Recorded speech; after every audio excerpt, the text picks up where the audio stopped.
Dalam beberapa waktu terakhir muncul wacana bahwa pemerintah Republik Indonesia akan menampung atau merelokasi pengungsi dari Palestina.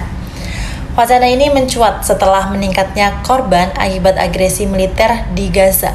Lebih dari 38.000 jiwa tewas dan lebih dari 1,9 juta orang mengungsi sejak Oktober 2023 menurut data PBB.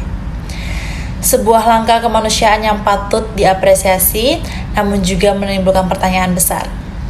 Apakah Indonesia siap secara hukum, sosial, dan keamanan untuk menampung pengungsi lintas benua?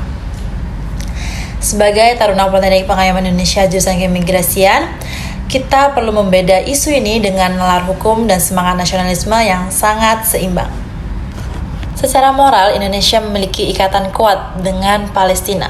Survei Lembaga Indikator Politik tahun 2024 menunjukkan lebih dari 80% warga Indonesia mendukung langkah pemerintah membantu Palestina. Empati rakyat begitu besar, dan konstitusi kita jelas menyatakan bahwa penjajahan di atas dunia harus dihapuskan. Namun, menampung pengungsi bukan hanya soal solidaritas moral. Itu juga berarti menanggung konsekuensi baik administratif, sosial, dan fiskal. Berdasarkan pengalaman, biaya penanganan pengungsi di Indonesia yang difasilitasi oleh UNHCR dan IOM mencapai sekitar 120 miliar per tahun, dengan lebih dari 12.000 pengungsi dari berbagai negara yang masih tertahan hingga kini. Maka wacana penampungan baru tanpa kesiapan sistem dan regulasi bisa menimbulkan tekanan tambahan bagi sumber daya nasional. Dari aspek hukum, Indonesia bukan negara pihak dalam Konvensi Pengungsi 1991 dan Protokol 1967. Artinya, Indonesia tidak memiliki kewajiban internasional langsung untuk menerima atau menetap permanen pengungsi. Namun, Indonesia tetap menjunjung prinsip non-refoulement melalui Peraturan Presiden Nomor 125 Tahun 2016 tentang penanganan pengungsi dari luar negeri.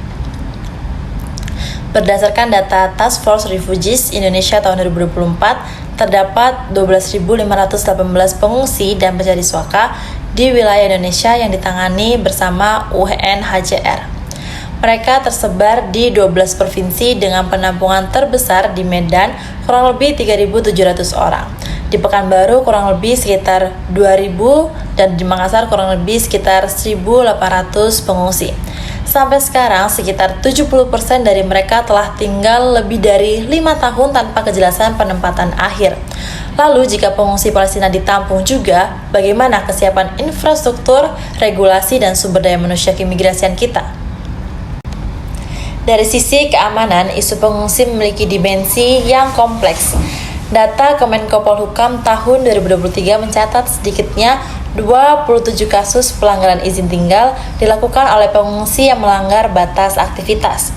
Potensi penyusupan identitas atau radikalisme juga perlu diwaspadai, mengingat data UNHCR menunjukkan bahwa lebih dari 60% pengungsi di dunia tidak memiliki dokumen identitas resmi. Dari sisi sosial, masyarakat lokal juga kerap terdampak.